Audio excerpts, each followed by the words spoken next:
Alhamdulillah,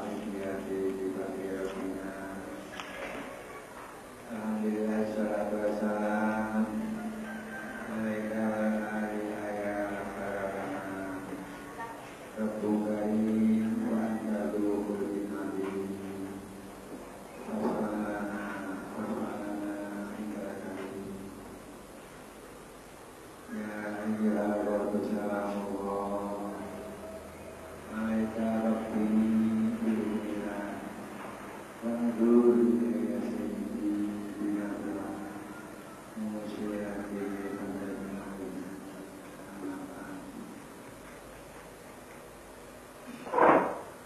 kami dari ketua istri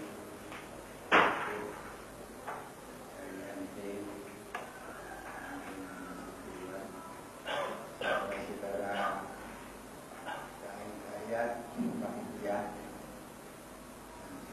masyarakat mentaati alhamdulillah alhamdulillah kami banggakan bahwa pada siang ini dari karunia dapat meneruskan acara pembekalan dari panitia yang akan bertugas mengadakan pembinaan dan penyiaran media di berbagai daerah. Dan masalah salam barokah semoga senantiasa bercurah kepangguan junjungan kita Rasulullah sallallahu alaihi wasallam alladzi huwa da'iyun wa mubalighun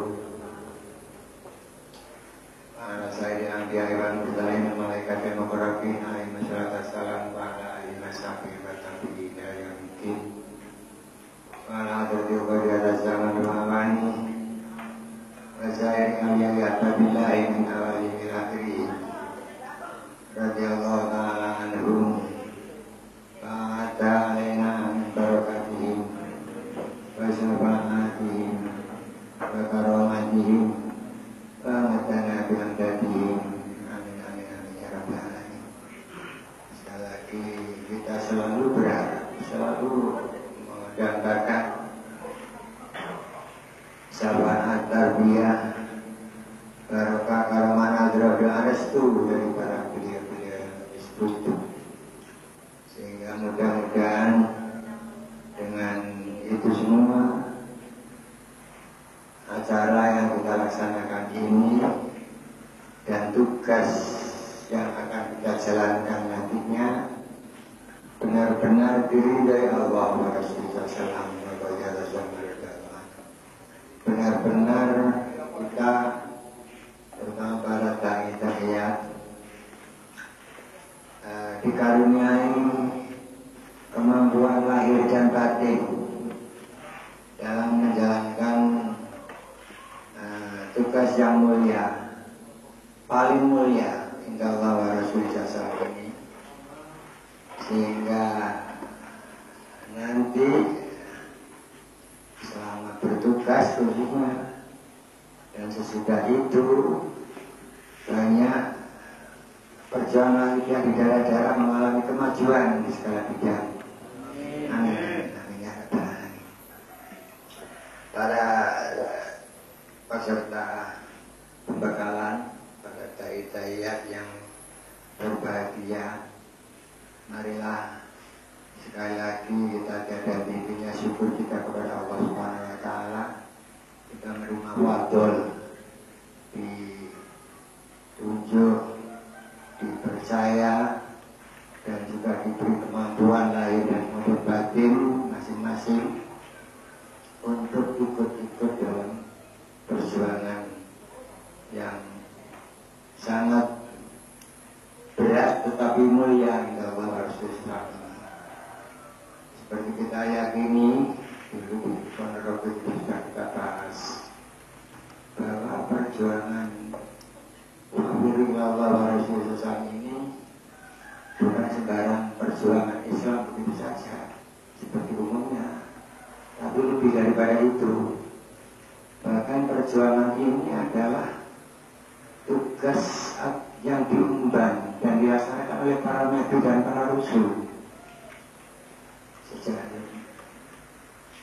Nabi Adam alaihissalam sampai jumlah kita Rasulullah SAW, para nabi dan para rasul itulah tugasnya. Nah, sekarang ini kita diberi kita orang biasa yang sama sekali tidak mempunyai kelebihan atau tidak mempunyai kemampuan apa-apa, tapi diberi kehormatan, diberi fadl yang begini besar. Ini harus kita syukuri. Tapi yang tadi istilah di Al-Quran itu Nabi Ibrahim itu ketika Al-Quran mengatakan Alhamdulillah ya azami fadli Rabbi, itu ketika pemindahan Raja Bilqis dalam sekejap kerajaannya dipindahkan ke istana Nabi Ibrahim. Beliau Alhamdulillah kepada Allah azami fadli Rabbi, ini adalah fadl dari Allah Ta'ala. Tapi ada terusnya di ayat itu, yaitu liya beluan askur am akfur. Fadl dari Allah Ta'ala ini untuk menguji saya. Apakah saya syukur atau saya kufur? Ini seperti tadi malam sudah dibahas masalah ini. Karena itu marilah sekali lagi kita yakin bahwa dalam melaksanakan tugas ini saudara-saudara tidak sendirian. Kita harus yakin bahwa pancaran nadrah beliau wajah sama raja khususnya ini akan selalu menyertai kalian semua. Insyaallah kita yakin, dan itu harus selalu menjadi acuan hati kita selama melaksanakan tugas. Jadi saudara-saudara nanti bertugas ini harus merasa bahwa saya derenya romo alim bertugas, dan saya dituntun oleh romo ini melaksanakan tugas ini. Nah, perkara hasilnya itu ya Allah SWT yang punya hak dalam masalah tugas. Saudara-saudara sekalian, perjuangan Wahidiyah memang banyak tantangan, tidak sedikit. Baik tantangan yang tantangan ada beberapa macam, ada yang positif, ada yang negatif. Ada dari luar, ada dari dalam diri kita, ada dari luar masyarakat pengamal Wahidiyah, ada juga dari lingkungan sebagian pengamal Wahidiyah itu sendiri. Ini merupakan tantangan yang mungkin nanti akan saudara-saudara hadapi di daerah. Nah, di dalam supaya Anda mempunyai bekal, pembekalan ini antara lain yaitu kita harus mengerti, harus memahami sejarah perjalanan perjuangan Wahidiyah semenjak beliau Romo Alif masih Sugeng sampai seterusnya. Di sini nanti kita akan membahas yaitu proses atau cerita-cerita sejarah yang menyangkut perkembangan perjalanan Wahidiyah dari masa ke masa. Ya mudah-mudahan ya kita tidak nanti mungkin akan kita temukan hal-hal yang menyangkut pihak atau orang lain mungkin. Tapi ya kita bukan tidak bermaksud untuk mengurangi hormat kepada orang lain,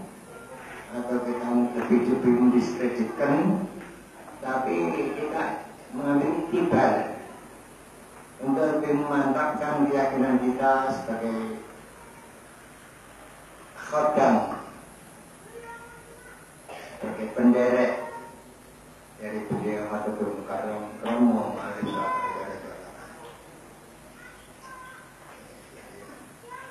istilahnya dalam Quran itu bagaimana pasti akibatul ulil albab.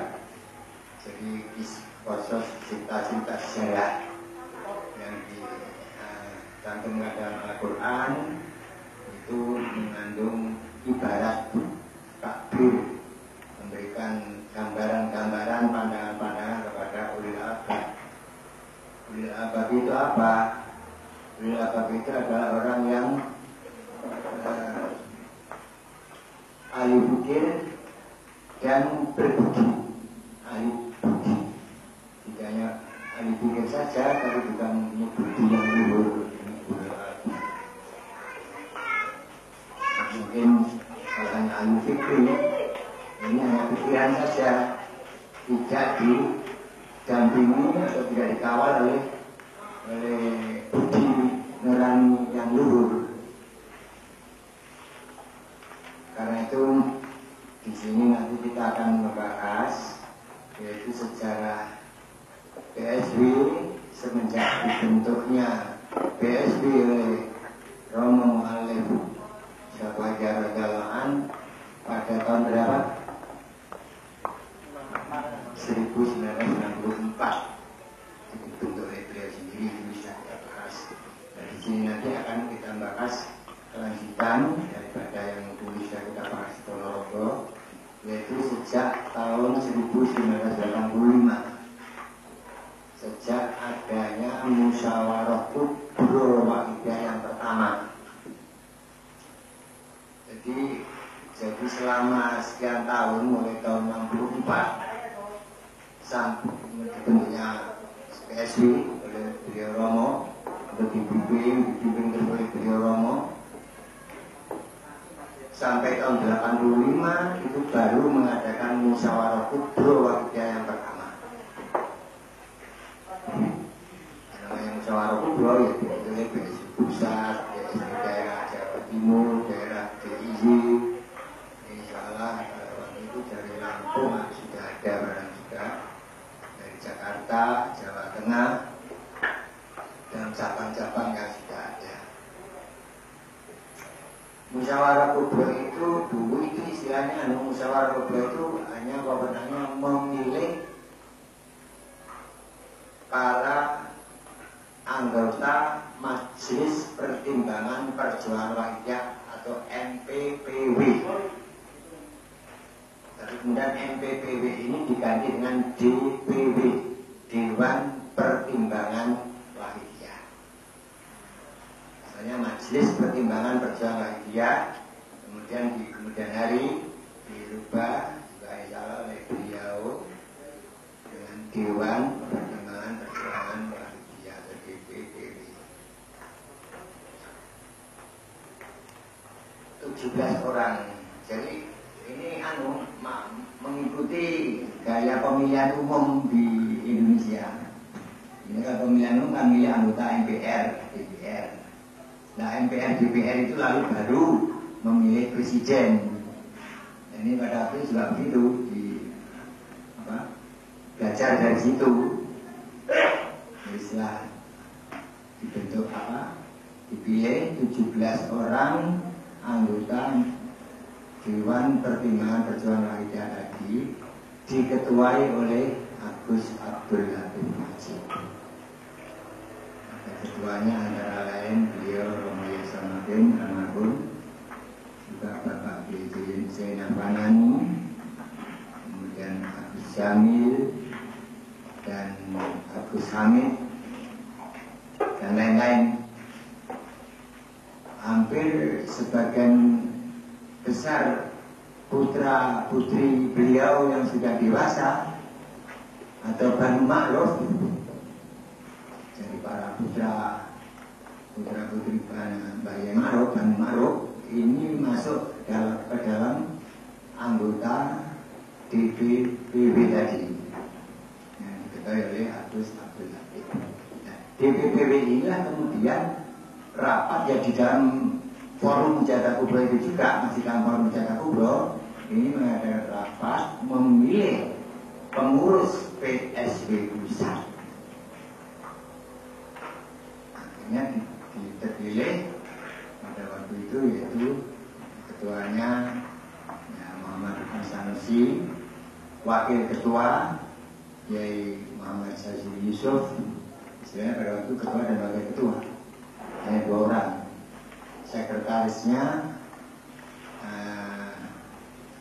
Agus Imam Yahya Malik dan Dr. Anis Mahrus Effendi. Bendaharanya Haji Umar Bajuri. Ini sebagai pengurus harian PSW Pusat. Dulu memang istilahnya PSW Pusat, bukan BPP seperti sekarang. Dulu istilahnya PSW Pusat, yang bertugas untuk menjalankan tugas-tugas operasional perjuangan. Ya. Inilah hasil diantaranya musyawarah kubro Wahidah yang pertama tahun kalau tidak salah tanggalnya 12 sampai 14 Desember 1985. Musyawarah kubro. Nah setelah itu terjadilah tidak ada sinkronisasi, tidak ada keserasian antara DPPW dengan PSW Pusat. Maunya DPPW ini campur tangan urusan-urusan operasional. Padahal mestinya DPPW ini ya seperti MPR atau seperti DPA gitu lah kalau istilah di negara kita. Atau DPR-nya. Nah, PSW Pusat ini ibaratnya pemerintah, presiden dengan para menteri, ibaratnya gitu. Ini DPPW ini mau mencampuri terus, sehingga PSW Pusat pada waktu itu tidak bisa kerja secara optimal karena ya itu tadi dilampui misalnya begitu. Malah waktu itu ya Ramadan begini, DPPW karpe melok ngurusi pusat, kalau pusat ini kesian kan ditungguin terus, istilah dia begini. Nah, di samping itu, jadi tidak ada keserasian namanya antara DPPW dengan PSW Pusat. Nah, memang orang semua itu masih belajar dan masih kurang pandai menindaklanjuti jauh-jauh dari bimbingan dari mu'alif itu, jadi kita akui. Di samping itu mulai juga muncul berbagai masalah berbagai kasus di Kedunglo dan di PSW Pusat waktu itu. Antara lain sesudah Ketua PSW Pusat di Muhammad Rukan dan Jazuli ini mulai diadakan pembangunan antara pembangunan pondok putri di Kedunglo yang ada di sebelah timur dalam Kedunglo itu adalah bangunan yang diusahakan oleh PSW Pusat waktu itu. Dan sementara ada lagi yang disebut 5 sekawan. 5 sekawan ini merasa mempunyai kewajiban dan tanggung jawab untuk membangun dalam Romo itu, dalamnya yang sekarang dipakai makam beliau itu. Jadi begitu juga antara 5 sekawan panitia pembangunan rumah dalam dulu dan PSW Pusat yang nangani pembangunan Pondok Putri juga sering terjadi masalah yang kurang adanya kerjasama yang baik. Itu menunjukkan bahwa PSW Pusat maupun panitia yang ada ini belum bisa menerapkan ajaran Wahidiyah. Begitu saja kalau saya mulai terutama saya sendiri. Dengan adanya itu lalu beliau bijaksana beliau lalu membentuk yang disebut tim 3. Tim 3 langsung ditunjuk sendiri oleh beliau Mu'alif radhiyallahu anhu, yaitu terdiri dari Bapak Haji Muhammad Syifa, Bapak Kiai Jazuli, dan Bapak Kiai Ihsan Lahir. Tim 3 ini ditugasi oleh beliau untuk mencari penyelesaian atau mengusahakan penyelesaian berbagai masalah, berbagai problem yang muncul di dulu, baik yang menyangkut pondok, menyangkut PSI pusat, menyangkut keluarga juga ada. Ini seluruhnya oleh beliau yang ditugasi tim 3 ini. Beliau Haji Syifa, beliau Pak Jazuli, dan beliau Pak sama beliau. Saya belum haji, jadi saya tidak sebagai hajinya.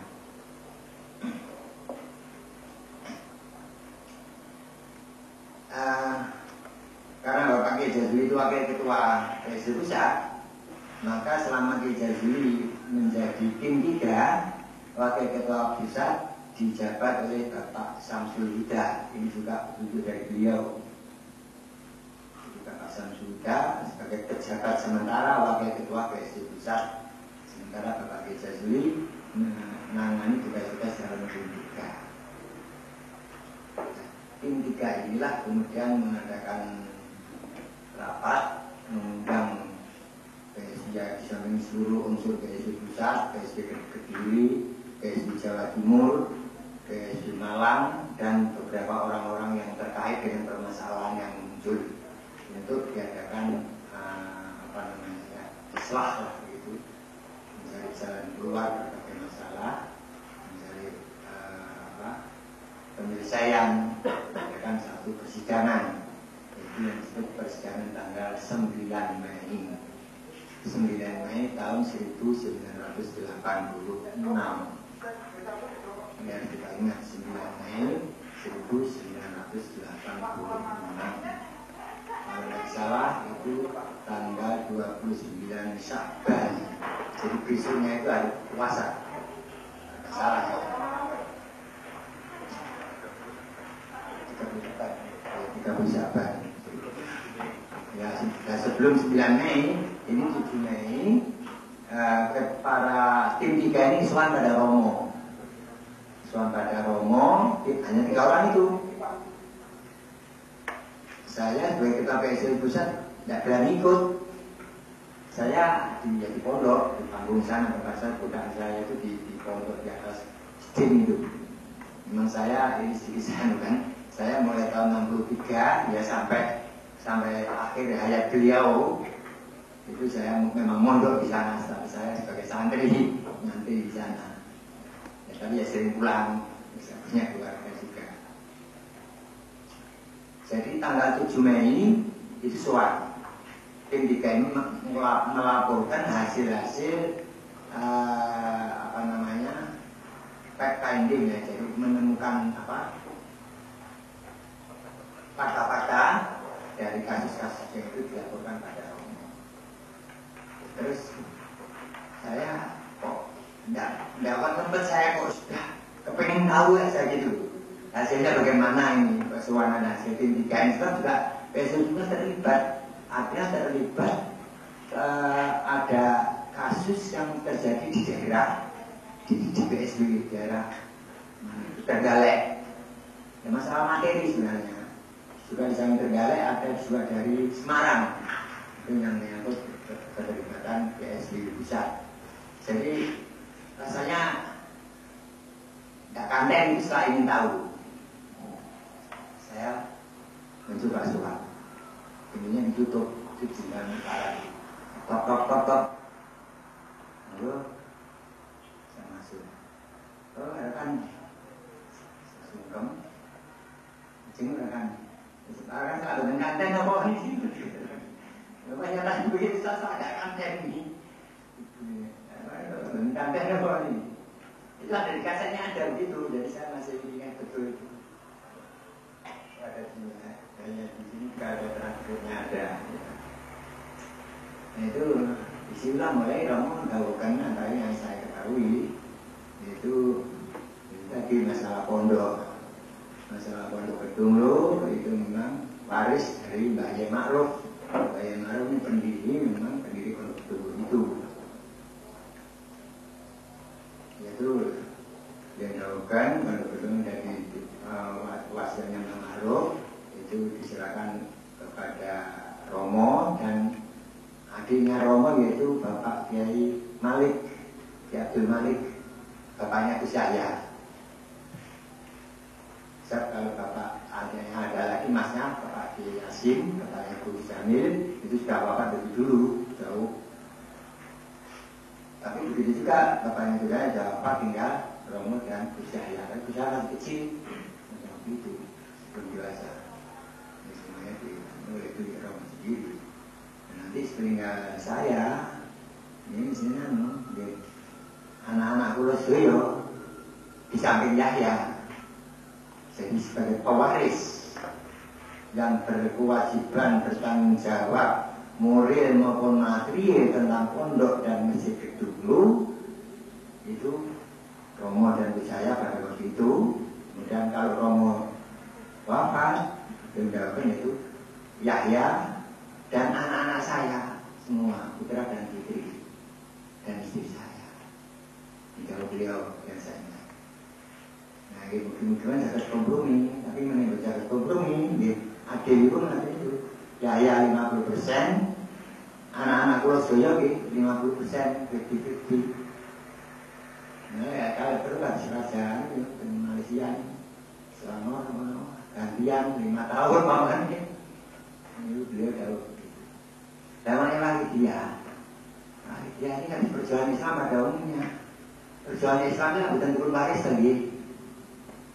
Ini saya masih terngiang tahu itu. Jadi ya saya tidak sedang mungkin perjuangan Islam bukan turun baris. Mungkin nggak boleh suun. Saketo perjuangan ini terus menyatu wilayah menjadi aman. Ya kecuali kalau sudah diusahakan dengan segala kemampuan yang ada, mamanya tidak bisa ya membanggakan saudara-saudara yang bagi kami memperjuangkan oleh dia. Misalnya ini kata-kata beliau dan kaset itu masih juga ada dengan seperti itu. Di sini yang 7 Mei. Kemudian pada tanggal 9 Mei tadi, sedikit lanjutkan kembali pada 9 Mei-nya, di tanggal 7, maksudnya mohon izin, mohon restu untuk mengadakan pertemuan, mengundang para orang-orang yang terkait dengan permasalahan tanggal 9 Mei itu. Tanggal 9 Mei itu persidangan lengkap semuanya. Jadi Dewan Pimpinan, Dewan Pertimbangan Bersama kita juga hadir, sesuatu semuanya hadir.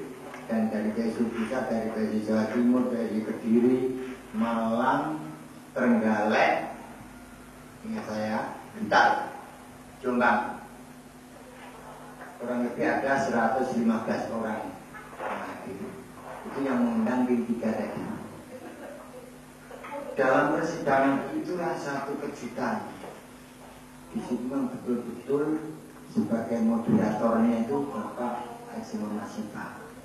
Sebagai hakimnya Bapak Kiai Jazuli dan Bapak Kiai Samakin.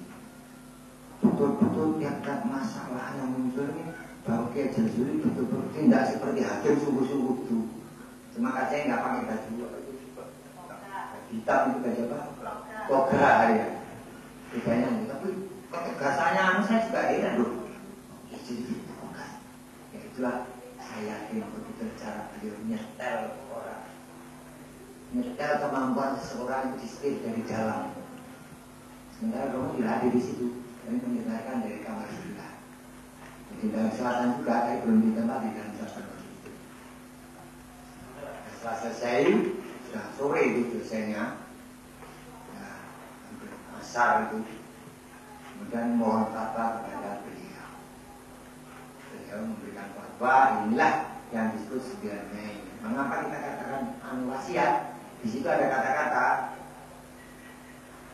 ini saya duplikannya ya, kata-kata dari beliau ini transkripnya. Ya, pertama-tama Ya, terima kasih atas kepercayaan. Ya maaf, beliau Bapak tiga tim dan para bapak, para ibu pada saya untuk mengisi acara yang telah ditugaskan pada saya. Para hadirin yang kami muliakan, sebelum saya melanjutkan acara, saya harap dengan sangat satu kali saja ialah Al-Fatihah.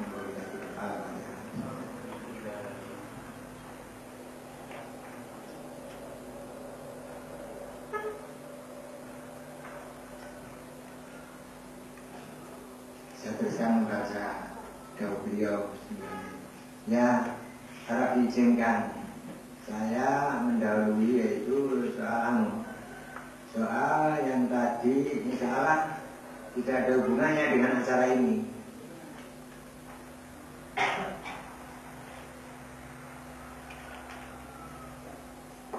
Tapi sekalipun begitu, saya minta diperkenankan untuk bicara di sini. Dan saya mohon restu kepada para hadirin, apa-apa yang saya bicarakan ini nanti benar-benar diridhoi Allah SWT. Dan ya maaf, dan terutama kalau terpaksa kami, yaitu kalau terpaksa kami meninggalkan dunia yang pada ini nanti.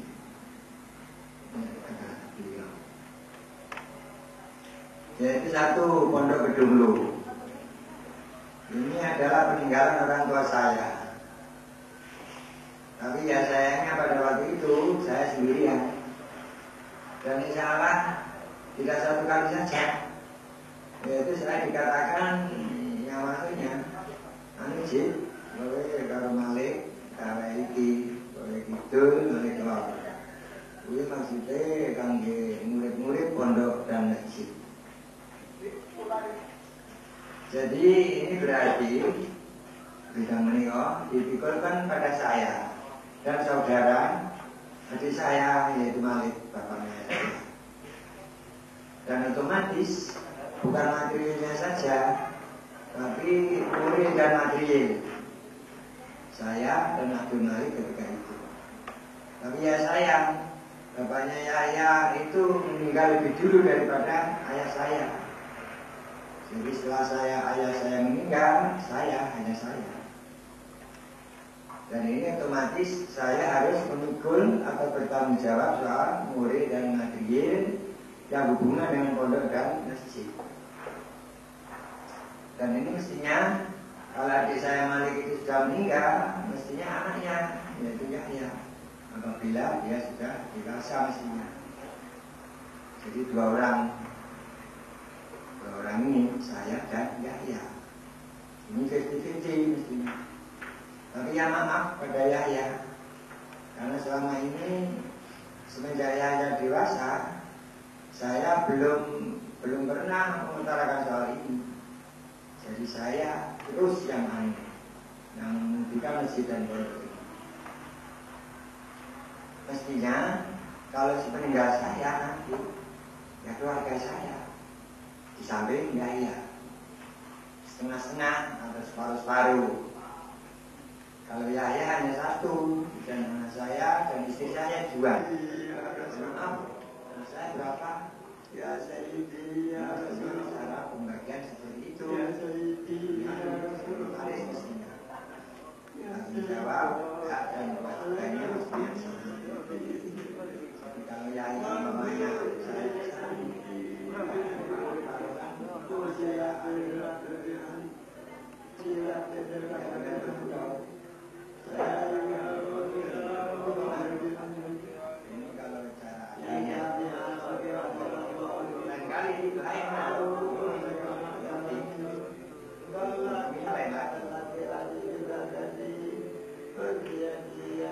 akhirnya dan hasilnya ya mudah-mudahan senantiasa dapat menghubungi.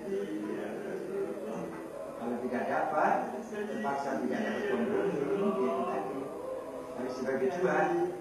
Dan satu yang 50% Yahya, yang 50% saya. Atau sepeninggal saya, anak saya semua, putra dan putri dan istri saya.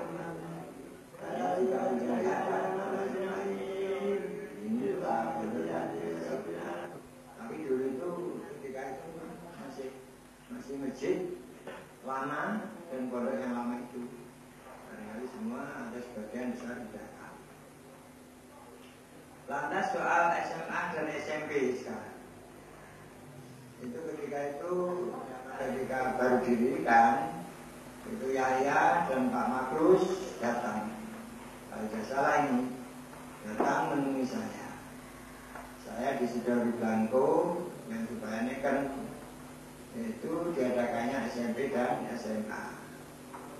Ya asal tidak bertentangan dengan hukum agama dan hukum negara, begitu kalau tidak salah. Atau dengan kata lain salah, asal tidak merugikan kedudukan masjid dan pondok, saya izinkan. Waktu itu kalau tidak salah, itu Pak Makrus dan Yahya. Jadi nanti yang mudah-mudahan semuanya ini senantiasa dapat kompromi dengan masalah dan baik. Tapi kalau terpaksa itu tadi, caranya yang adil, maka tadi. Anda soal wahidiyah, seperti kita maklum bersama, atau sebagian besar, yaitu di buku wahidiyah ada barangkali. Pertama, saya mendapat alamat 1, 2, dan 3. Lantas pada waktu itu saya bermacam-macam. Tapi yang terakhir saya menyusun salah. Jadi tugasnya saya ditugaskan. Ya maaf, ini untuk ya apa adanya. Untuk ditugaskan seperti yang itu. Jadi ya maaf para hadir dan para penyiar semua ini, ya boleh dikatakan wakil saya. Al-wakil akhirul muwakil. Ada atau tidak ada, atau terutama ada persoalan, muwakil kuasa penuh. Ya maaf ini, ya mudah-mudahan saya ini tidak diikuti oleh nafsi-nafsi. Sekarang ya maaf secara ringkas. Ya maaf para bapak, para ibu hadirin, ini ya maaf saya akan menawarkan, masih sanggupkah menjadi wakil saya atau tidak? Ini hadirin sanggup dengan suara tangis. Ya maaf, ini tidak paksaan. Kalau sudah tidak sanggup ya silahkan. Insya Allah makhluk lain banyak yang mendatangkan diri, insya Allah. Boleh dicoba kalau. Tapi awas. Ya maaf sekali lagi. Masih sanggupkah menjadi wakil saya? Al-Fatihah.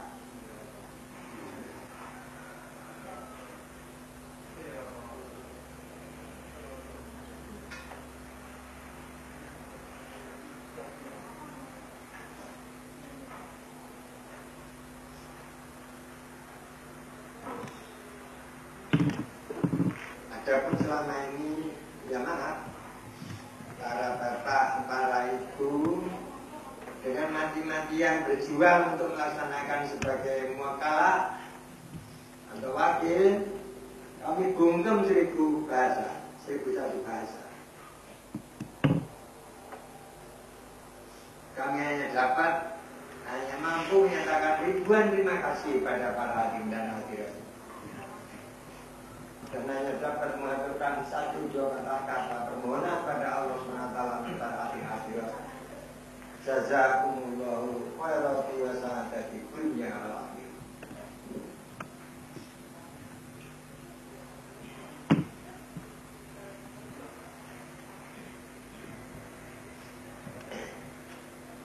Hadirat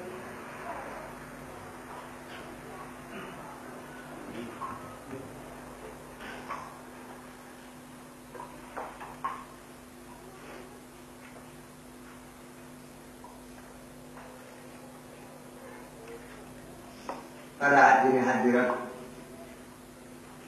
yang kami muliakan. Tapi maaf, saya untuk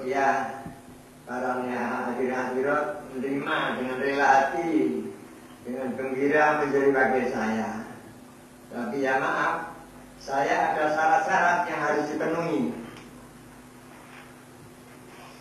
yaitu segala sesuatu yang negatif yang telah terjadi selama ini supaya dibuang sama sekali. Sekali lagi, perbuatan-perbuatan yang maupun ucapan-ucapan yang tidak, yang bertentangan dengan ajaran Muhammadiyah ini supaya dihilangkan sama sekali, terutama yang hubungan dengan perjuangan. Sanggupkah para hadirin hadirat?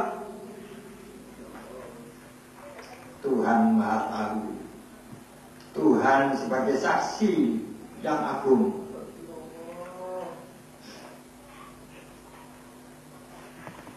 Dan di lain itu, kalau yang maaf, para hadirin hadirat rela dan gembira menjadi bagi saya suruh apa saja, apakah mau para hadirin hadirat?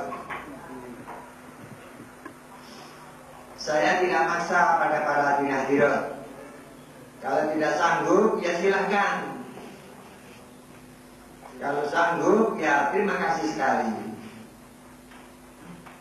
Sekali lagi, yaitu kalau sanggup menjadi wakil saya, supaya segala perbuatan dan perkataan maupun apa saja yang merugikan perjuangan terutama, yang menjadikan fitnah terutama, ini supaya dibuang sama sekali. Maukah para hadirin hadirat dan bersedia? Dan anjuran supaya senantiasa saling memperingatkan dengan bijaksana. Ya sekali lagi maaf, supaya saling memperingatkan dengan bijaksana. Karena ya seperti kita maklumi, tidak mampu memperingatkan sedang situasi membutuhkan, ini berarti merugikan pada pribadi yang tidak mau dan orang yang tidak diperingatkan. Atau dengan kata lain, ini bertentangan dengan ajaran Muhammadiyah. Ya maaf pada yang bersangkutan, kami minta dengan hormat dan sangat, terutama secara umum, ya Bapak dan para hadirin hadirat dan para ibu yang semua yang kami hormati, ini menyanggupan diri untuk menjadi wakil saya. Dan pada Bapak atau Ibu yang bersangkutan, sekarang kami mau menunjuk, kiranya apa ada keberatan umpama ada salah satu yang saya tunjuk supaya begini begitu umpamanya. Semuanya menjawab setia. Alhamdulillah, terima kasih sekali. Yaitu satu pada beliau Bapak Badri. Saya minta supaya duduk di wakil pusat. Karena itu asalnya pimpinan pusat hanya dua, yaitu beliau Bapak Ruhan Sanusi dan beliau Bapak Ijazuli. Dan saya mohon supaya dengan rela, dengan rela hati, suka duduk di situ, jadi 3 orang. Ya mudah-mudahan menjadi manfaat dan barokah. Dan buat sekretaris, kami mohon yang bersangkutan, yaitu Bapak Makrus, supaya menjadi sekretaris 1 dan Yahya menjadi sekretaris 2, jadi dibalik. Sanggupkah para hadirin yang bersangkutan? Alhamdulillah. Matur kasihan. Al-Fatihah. Ya Sayyidi ya Rasulullah. Ya Sayyidi. Terutama Dewan supaya lebih banyak, jauh lebih maju daripada yang sudah dalam segala bidang. Sekali lagi dari pimpinan Muhammadiyah Pusat, terutama dari Dewan, kami harap dengan sangat dan sungguh-sungguh supaya jauh lebih meningkat daripada yang sudah dalam segala bidang. Ya maaf, dalam beberapa minggu atau beberapa bulan, apabila perlu kami berhak untuk lebih kalau keadaannya hanya begini saja, bahkan lebih gelonjong, bahkan lebih parah, kami berhak secara mutlak. Lebih ada persoalannya. Ya maaf, ini bukan sombong. Ini saya menyatakan sesungguhnya apa yang ada. Ya maaf, adapun keputusan-keputusan yang telah dibicarakan selama ini tadi, kiranya kalau tidak dapat diumumkan sekarang, mungkin lain waktu mungkin. Ya lihat situasi, barangkali begitu barangkali. Dan kiranya mari kita tutup yaitu dengan permohonan-permohonan kepada Allah SWT. Dan mari membulatkan tekad tobat menjamin hadza ila yaumil qiyamah. Tidak akan mengulangi kembali soal-soal yang tidak diridhoi oleh Allah SWT. Soal apa saja, perbuatan apa saja, perkataan apa saja. Dan mari para hadirin kita mohon pada Allah SWT wa Rasulullah SAW. Al-Fatihah. Dan kemudian atas terima kasih sekali pada para hadirin dan pihak tim.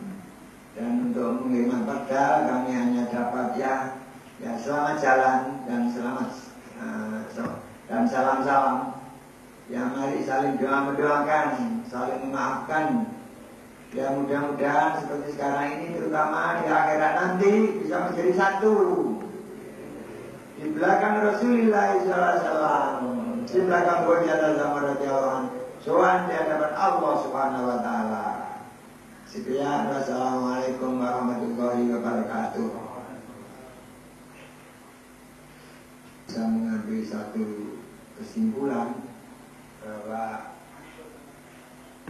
wasiat 9 Mei ini sangat penting dalam perjuangan Wahabiyah. Wasiat 9 Mei merupakan motor penggerak roda perjuangan kesadaran Wahabiyah Allah Rasulullah min hadza ila yaumil qiyamah. Jadi roda penggeraknya di sana. Jadi harus selalu kita ingat itu. Wasiat 9 Mei dapat dijadikan sebagai tongkat komando yang mengomando kita berkhidmah dalam perjuangan Wahabiyah ini adalah tongkat komandonya 9 Mei itu. Wasiat 9 Mei merupakan sumber dasar hukum dari kebijakan dalam perjuangan Wahabiyah. Jadi PSB mengambil kebijakan-kebijakan atau apa dalam melaksanakan tugas-tugas harus mengacu kepada wasiat 9 Mei sebagai sumber hukum, sumber dasar daripada hukum-hukum itu. Tapi juga kita harus ingat bahwa 9 Mei memiliki sanksi hukum dalam perjuangan Wahabiyah. Artinya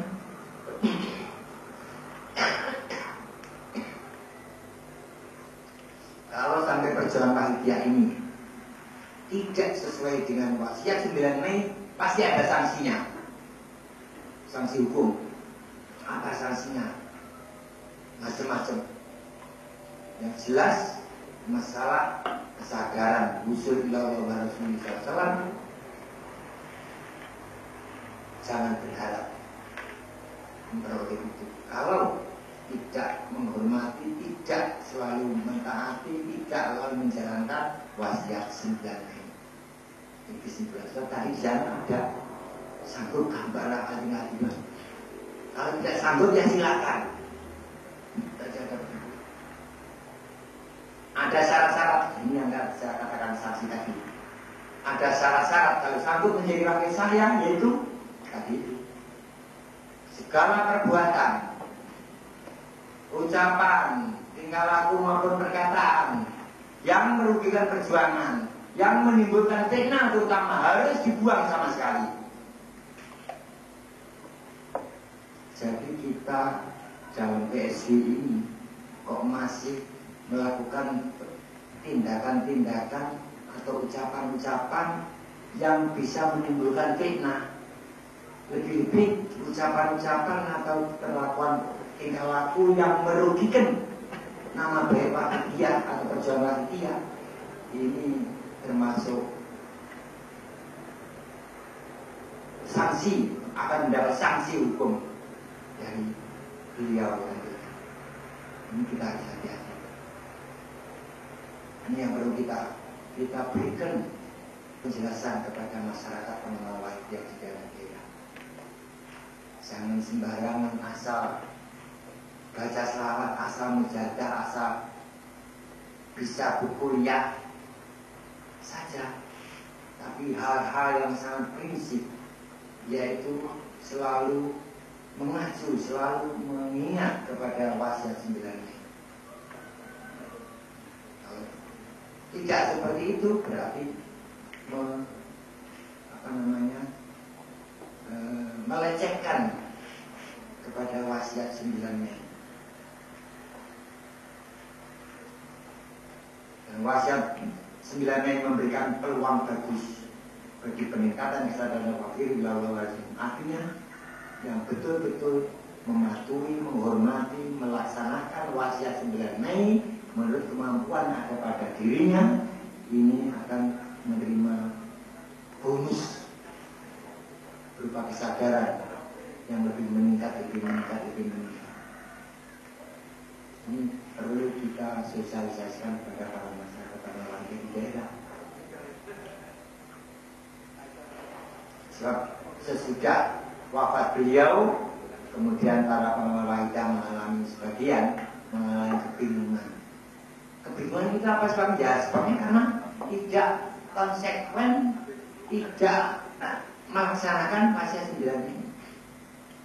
Inilah antara lain mengapa PSB Pusat waktu itu sejak wafatnya beliau, sejak mulai tahun 93, tapi tidak langsung, jadi ada tenggang waktu kira-kira 4 tahun di gedung di sana PSB Pusat, itu lalu memindahkan tempat mujadah kubur di PA tahun 1993, mulai mengadakan mujadah kubur bulan Muharram di Pondok At-Tahdir ini. Ini mengapa? Karena di gedung selalu ada uzur. Tadi ada peringatan dari beliau supaya kegiatan kubur di gedung lu kecuali ada uzur yang tidak dapat dihindarkan. Ini selamanya ada uzur. Uzurnya apa? Uzurnya banyak. 1, wasiat 9 Mei untuk warisan Pondok Kedunglu tidak dilaksanakan, sehingga yang saya maaf, putra-putra beliau, ya maaf, ini tidak kelihatan seias kata. Terjadi benturan kepentingan antara satu dan lain di antara ahli waris gedung sendiri. Padahal tadi di wasiat 9 Mei disebutkan Mbak Yai, yaitu supaya kompromi, kalau tidak bisa kompromi 50-50 antara Yahya dan putra-putra beliau. Kenyataannya Pondok Kedunglu tidak dikelola seperti 9 Mei. Ini berarti sudah menyimpang dari 9 Mei. Ini uzur. Uzur yang kedua yang faktual. Selama PSB Pusat di sana, PSB Pusat belum mempunyai areal tanah hak milik untuk perjuangan. Di sana itu menurut tanah yang dipakai kantor, dipakai mujadah kubur dan sebagainya itu adalah miliknya Romo pada waktu Romo masih sugeng. Setelah Romo wafat, tanah gedung itu dipetak-petak menjadi haknya ahli waris sebagian, sehingga untuk melaksanakan mujadah kubur di sana harus dapat izin dulu dari seluruhnya. Nah, padahal di antara ahli waris itu tidak menghendaki, tidak menginginkan PSW Pusat bermujahadah kubur di sana. Mereka maunya PSW Pusat harus mengikuti mereka. Ini uzur yang faktual, yang nyata. Uzur yang lain lagi, bahwa PSW Pusat sebagai organisasi yang sudah didaftarkan kepada pemerintah dengan menggunakan PDPRT ini tidak dipatuhi oleh pihak yang berkuasa di Gedung Lu.